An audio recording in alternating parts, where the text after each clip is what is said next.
Hoy vamos a analizar un caso de mediados del siglo XX, así que relájate mientras nos dirigimos a Estados Unidos. Teodoro Conis nació el 10 de noviembre de 1882 en Petersburg, Illinois, hijo del señor Thomas H. Conis, un canadiense que se había mudado a Estados Unidos y se había establecido como propietario de una ferretería donde trabajaba junto a su esposa, Isabella. La tragedia llegó cuando Tomás murió en 1888, dejando a Teodoro, de 6 años, y a su madre enfrentando su pérdida. Agobiada por el dolor y los retos de rehacer su vida, Isabella decidió valientemente dejar Petersburg. Junto a su pequeño hijo, emprendió un viaje que primero los llevó a una granja cerca de Beloit, en Wisconsin, y luego, en 1907, a la bulliciosa ciudad de Denver, en Colorado. Aquí, Isabella trabajó como ama de llaves en el Club Demócrata de Denver. Era una trabajadora incansable y hacía todo lo posible para mantenerse a sí misma y a su hijo. Teodoro tuvo graves problemas de salud desde joven. Cuando aún era un niño, había recibido un pronóstico desalentador de los médicos, quienes le advirtieron que no esperara llegar a su cumpleaños número 18. Esta predicción influyó en que no terminara la preparatoria. A pesar de estos problemas de salud, demostró resiliencia y abrió un negocio de publicidad en 1910. Desafortunadamente, este negocio se fue a la bancarrota, pero al darse cuenta de que necesitaba trabajar, consiguió empleo como contador en Denver Brass Works. Parecía que, a pesar de su mala salud, Teodoro afrontaba el mundo profesional con determinación. Sin embargo, a pesar de su trabajo y las responsabilidades que había adquirido recientemente, el destino dio otro giro cruel. Cuando su madre, Isabella, murió en 1911, apenas 4 años después de que se mudaran a Denver, Teodoro, que ahora tenía 23 años, se encontró enfrentando las complejidades de la vida sin la guía ni el apoyo de ninguno de sus padres. Su enfermedad de niño lo había dejado débil y frágil, y después de la muerte de su madre, enfrentó luchas personales que terminaron con él desempleado y sin hogar. No solo estaba cargando con su fragilidad física, sino también con los juicios de la sociedad y el resentimiento que se acumuló en él debido al trato que recibía de los demás. Como consecuencia de su delicada condición, anhelaba un espacio donde pudiera escapar del escrutinio de miradas críticas y, en su lugar, vivir una existencia más solitaria. La vida era muy difícil para el joven. La década de 1920 en Estados Unidos fue de gran crecimiento económico, con industrias en auge y la línea de ensamblaje revolucionando la producción y el empleo. También creció la sociedad de consumo y la urbanización, ya que muchos se mudaron a ciudades buscando mejores oportunidades. La euforia de los años 20 terminó con la Gran Depresión. En la década de 1930, los empleos se volvieron escasos y las familias luchaban por llegar a fin de mes. Las filas para conseguir comida y los barrios de chabolas se volvieron escenas comunes. Con el alza del desempleo, muchos estadounidenses perdieron hogares y ahorros, viviendo una ruina financiera. Este tiempo fue especialmente duro para Teodoro. Sabía que en tiempos difíciles había visto a personas y familias apoyarse en comunidades unidas, pero él no socializaba mucho y siempre se mantenía al margen. En otoño de 1941 ocurrió una historia peculiar y sombría en un vecindario tranquilo de Denver. A los 59 años, Teodoro enfrentó otra vez circunstancias desesperadas y realizó un acto audaz que conmocionó a la comunidad. Fue a la casa de un antiguo conocido llamado señor Felipe Peters, con la intención de buscar la ayuda que tanto necesitaba. Al llegar a la residencia en 3335 West Moncrief Place, descubrió que Felipe Peters no estaba. Sin saber qué hacer y en mal estado, entró sin llave a la propiedad, esperando encontrar comida y algo de dinero. Se sirvió comida y decidió explorar el lugar para ver si había algo que pudiera robar.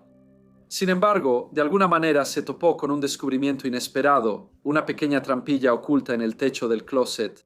Por curiosidad, o quizás en un arranque de desesperación, la abrió y ahí, frente a él, había un ático angosto, una especie de escondite. Cansado y desanimado por los desafíos implacables de la vida, vio una oportunidad para pasar desapercibido y decidió convertir ese espacio reducido en su morada temporal. Durante semanas aprovechaba para comer y beber cuando el señor Peters salía. La señora Peters estaba en el hospital recuperándose de una operación de cadera y el señor Peters la visitaba diariamente. La situación se tornó sombría el 17 de octubre de 1941, cuando el señor Peters regresó inesperadamente y vio a un hombre que él creía que era un vagabundo hurgando en su nevera portátil. Hubo un enfrentamiento y el señor Peters con un bastón intentó golpear al intruso.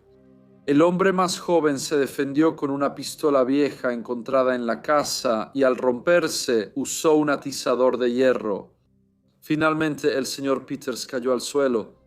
Teodoro lo miró y tras unos minutos notó que el hombre de 73 años antes su amigo había muerto. Extrañamente, en lugar de pedir ayuda o salir de la casa, regresó tranquilamente al pequeño escondite del ático. El cuerpo sin vida del señor Peters fue descubierto ese mismo día.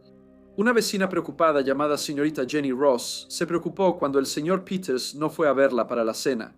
La señora Ross preparaba el desayuno y la cena desde que la esposa del señor Peters fue hospitalizada.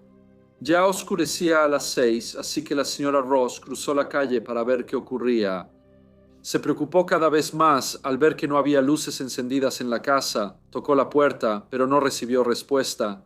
Algunos vecinos se reunieron en la calle y Doris Burke, una vecina valiente, fue levantada sobre el muro trasero para investigar. Abrió la puerta trasera y entró. Después abrió la principal para que la señora Ross pudiera pasar. Al encender la luz, la señora Ross gritó al ver una escena escalofriante. Un rastro de sangre iba de la cocina a la recámara. Ella lo siguió con una mezcla de temor y pavor hasta que se topó con la figura sin vida del señor Peters tirado en el suelo de la recámara. La policía fue llamada y envió oficiales a investigar. El ambiente era inquietante y la situación misteriosa. Todas las entradas estaban cerradas y no había señales de irrupción. Sin embargo, un detalle peculiar le llamó la atención: la trampilla en el techo del closet. Se preguntaron si debían investigar esto más a fondo, pero luego decidieron que no había posibilidad de que una persona de tamaño promedio pudiera pasar por ahí.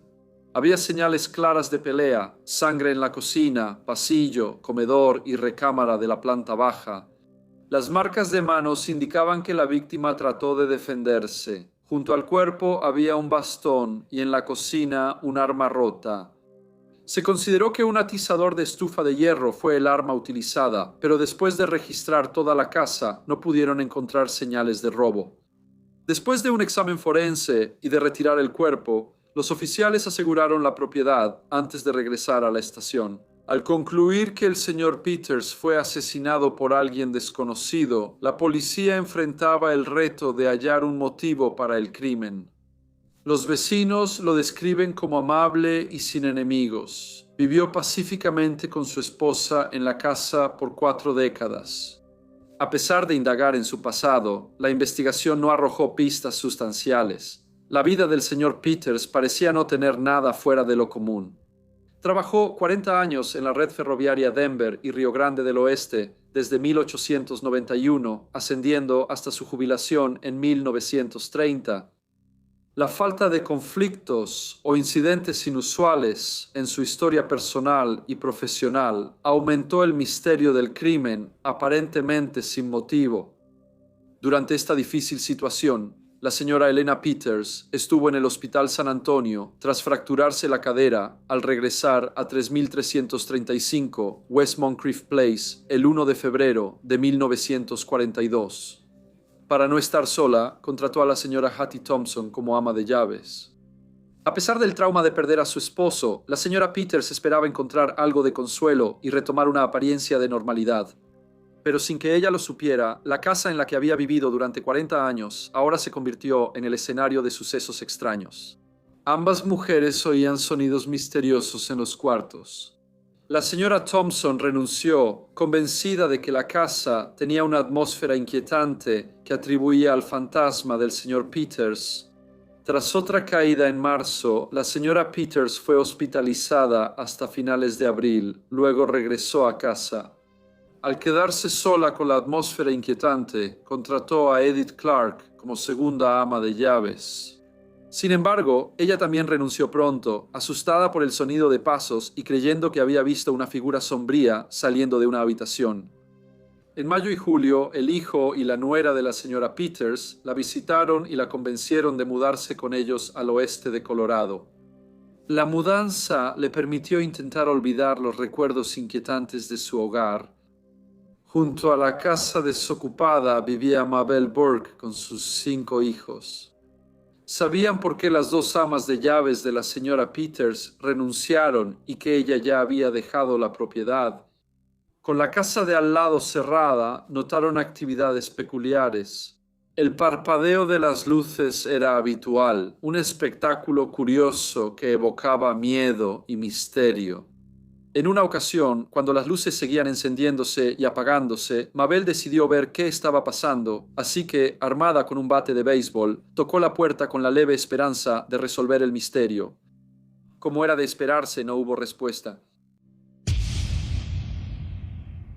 La vida siguió y Teodoro vivió sin ser descubierto en la casa desocupada. Los informes de ocupación siempre se descartaban como apariciones o bromas de adolescentes, aunque la policía revisaba la propiedad regularmente. Hasta el 30 de julio de 1942 ocurrió un giro inesperado.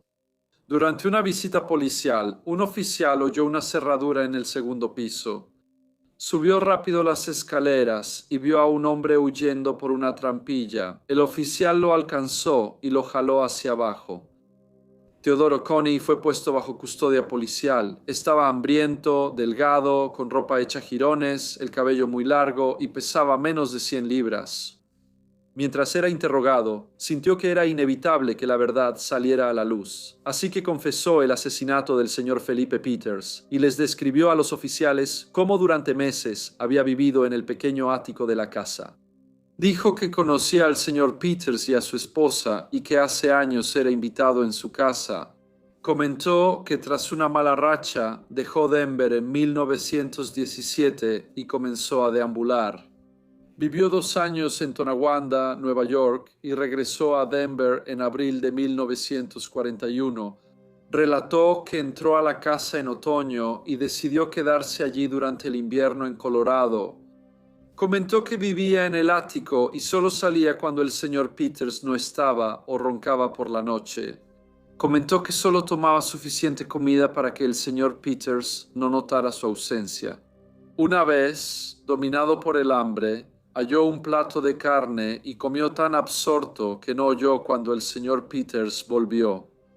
Estaba en la cocina y cuando levantó la vista vio al caballero. Lo tomó por sorpresa. Ocurrió un enfrentamiento que terminó trágicamente con la muerte del señor Peters. La prensa quedó fascinada. Después de que el detective Fred Sarno dijera que un hombre tendría que ser una araña para soportar tanto tiempo arriba, los periódicos apodaron a Teodoro Conies como el astuto hombre araña de Denver. La naturaleza surrealista de esta existencia encubierta dejó una huella imborrable en la imaginación de la comunidad. La señora Peters dijo a los reporteros que el señor Conies conoció a su esposo y visitó su casa hace años. Ella contó que ambos eran miembros del club de mandolina que solía reunirse en su casa. Su hijo dijo que estuvo 3 semanas en la casa tras la muerte de su padre, y cuando su madre finalmente dejó la propiedad y fue a vivir con él había arreglado que una empresa local de limpieza limpiara la casa a fondo y que un plomero cortara el agua. Dijo, sin calefacción la casa habría estado muy fría. También dijo que no creía que el señor Conies hubiera buscado comida en el vecindario, pues habría huellas en el lodo y la nieve hacia y desde la casa.